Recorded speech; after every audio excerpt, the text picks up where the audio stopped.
Lo de ellos siempre ha sido el misterio, los rituales secretos. Su forma de entender la vida y la muerte les permitió construir un extraordinario poder basado en crípticas logias. Los hermanos, como se hacen llamar entre ellos, primero construyeron iglesias, luego estados. En Chile, décadas atrás impulsaron el matrimonio civil y la educación pública. Varios presidentes fueron de ellos. Tras décadas en que parecieron no tener voz, hoy levantan la mano para decir que siempre han estado entre nosotros y quieren que los volvamos a ver. Es el retorno, el regreso de los masones.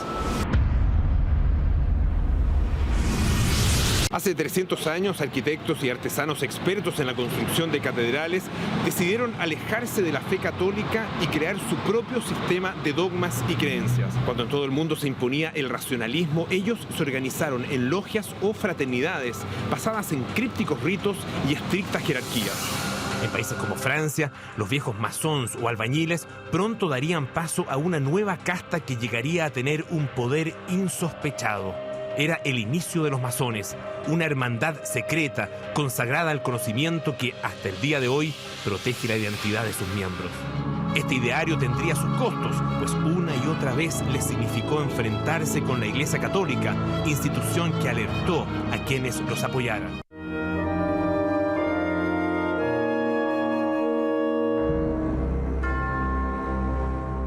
El padre Ramón Ramírez, miembro de la Orden de los Dominicos, es historiador, conoce en detalle la historia de la Iglesia en nuestro país. Hubo doctrinas de la Iglesia que atacaron directamente con penas eclesiásticas a los católicos que se metieran en la masonería.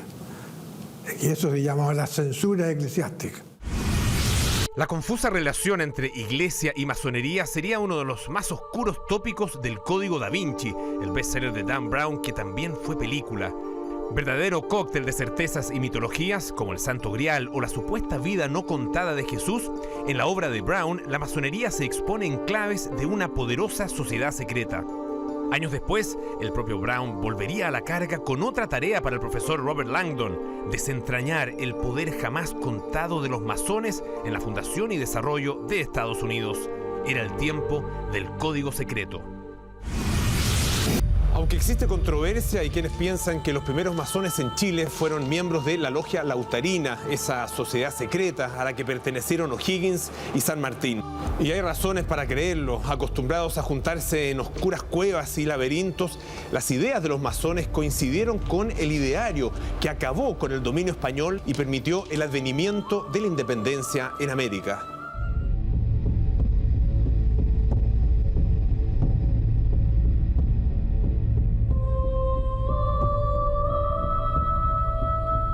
Felipe Santiago del Solar es doctor en Historia y cientista político de la Universidad Católica. Felipe es uno de los pocos que ha escrito sobre la influencia de los masones en Chile. La Guerra de Independencia es un momento en el cual hay apertura y se genera la posibilidad de que se implanten logias. La masonería se concibe a sí misma desde el siglo XVIII como una república universal, es decir, son ciudadanos del mundo. Entonces la masonería en sí mismo es una red internacional. Tras la consolidación de la independencia, los masones intentaron instalarse en el país, pero en su primer intento no lo lograron porque Diego Portales los alertó de los males que podrían sufrir de seguir en el intento. La historia daría un vuelco en Valparaíso, la ciudad donde los masones desplegaron su red en la segunda mitad del siglo XIX. Baldomero Estrada, profesor en el Instituto de Historia de la Universidad Católica de Valparaíso, ha investigado todo lo que tiene que ver con inmigración y conoce detalles del anclaje en el puerto. El desarrollo de la masonería coincide con toda una época del desarrollo o del impulso de la actividad económica de Valparaíso. Ellos generaron instituciones que se orientaron a crear escuelas que por lo demás tendrían una característica laica. Es decir, ellos generaron una posibilidad de desarrollo educacional paralelo al de la iglesia. Viñamarino de a pie, en un breve recorrido por la ciudad jardín que incluye una visita al gran templo masón, Baldomero revela interesantes conexiones. Fundó Viña del Mar don José Francisco Vergara. Él era también masón. Uno no puede desvincular lo que es la actividad de lo que se denomina la burguesía de la época con lo que es la actividad de la masonería.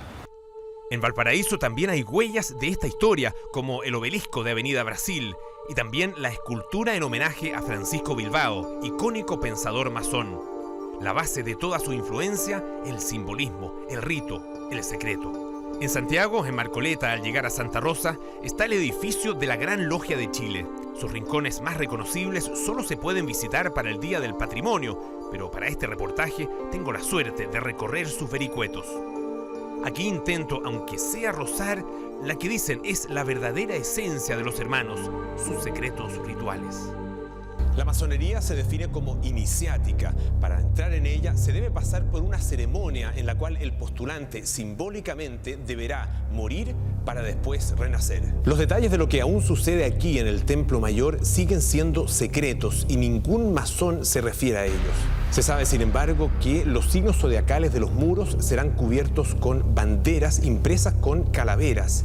En la más absoluta oscuridad, durante la gran noche del universo, los iniciados esperarán en ataúdes la llegada de la luz.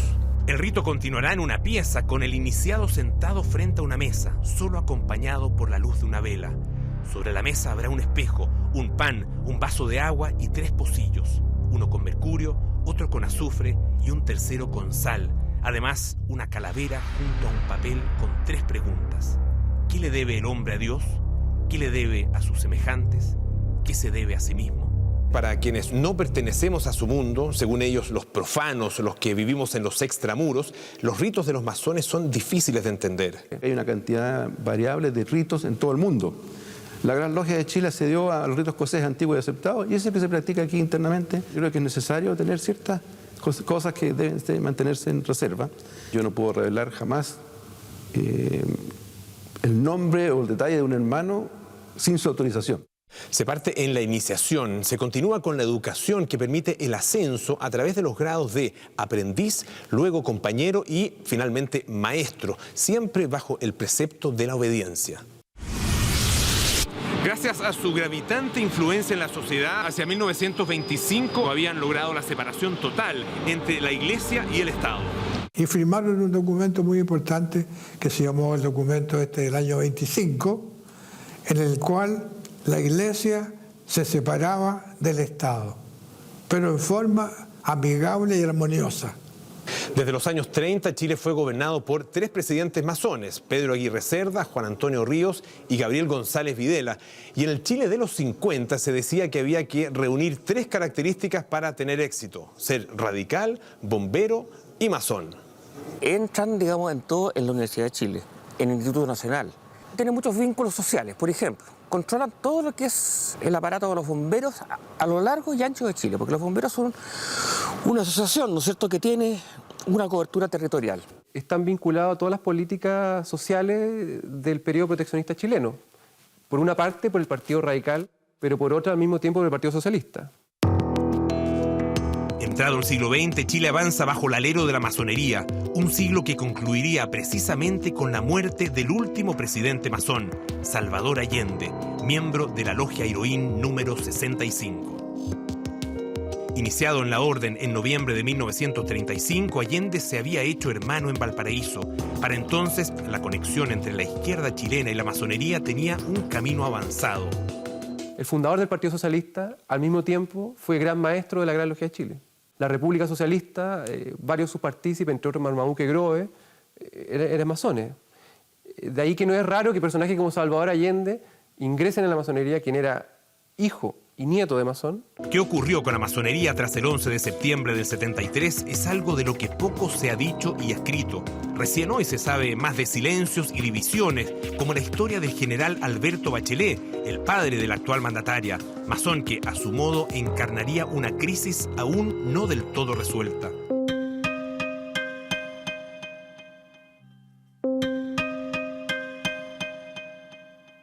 La periodista Nancy Castillo conoce detalles de aquello. Él llega a la masonería porque cuando conoce a Ángela Geria, a mediados de los años 40, la familia de ella era una familia de radicales y masones. Tras ser liberado, luego de su primera detención en dictadura, Alberto Bachelet recibió una carta en la que se enteró de su expulsión de la masonería por inasistencias. Y él, muy sentido, les escribe a su vez una carta donde reclama que fueron poco valientes con él, que ellos sabían perfectamente en qué situación estaba. Estaba detenido, había estado detenido en la Academia de Guerra. La masonería iniciaba una particular oscuridad que se extendería incluso hasta el regreso de la democracia. Patricio Díaz Silva, autor de La masonería en Chile, conoce bien la historia de los 90. Se puede destacar la figura, por ejemplo, de don Enrique Silva Sima, quien fue canciller de Chile en el gobierno de Patricio Aylwin. Es importante decir que la masonería no ha tenido una posición unitaria en lo político a lo largo de la historia, sino que varía y busca un poco aprovechar las circunstancias y situarse ahí. Según informan los propios masones, hoy en Chile habría unos 15.000 hermanos. Cada uno debe pagar entre 25.000 y 40.000 pesos por la membresía. Pero ¿quiénes son hoy los masones?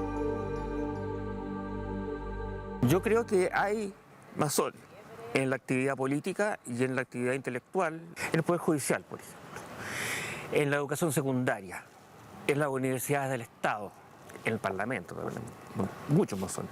No solo radicales, porque radicales son pocos ahora, pero también socialistas, como era Allende. Incluso yo coincido perfectamente que pueden estar en Renovación Nacional, incluso en la democracia cristiana y en las Fuerzas Armadas. Los esfuerzos de la actual masonería están centrados en la apertura. Hoy buscan reordenar la casa con transparencia y modernización. Nuestros hijos no están llegando a la masonería. Cuando uno conversa con ellos, ¿qué es lo que le dicen? Nos ven como una institución de viejos, entre comillas, excesivamente formal, atrapada por las formas en descuido del fondo. Luis Riveros fue por 2 periodos consecutivos rector de la Universidad de Chile y hoy es el gran maestro de la Gran Logia de Chile. Según él mismo ha dicho, el principal desafío de su administración es lograr que la masonería recupere el sitial que antaño tuvo en la discusión de los principales temas país. Lo que hemos pretendido, ¿no es cierto?, en las gestiones de los últimos años es que la masonería recupere esa vocación republicana. La masonería hoy en Chile para muchos puede sonar como una institución antigua. Es absolutamente vigente en la medida de que nuestra sociedad todavía tiene grandes problemas en materia de tolerancia, en materia de infraternidad, en materia de una libertad que está acotada, en materia de que existe una desigualdad profunda. Según los masones chilenos, su influencia sigue ahí, tan sutil que ni siquiera nos damos cuenta de su presencia. Quizás los masones nunca regresarán, tal vez porque nunca se fueron.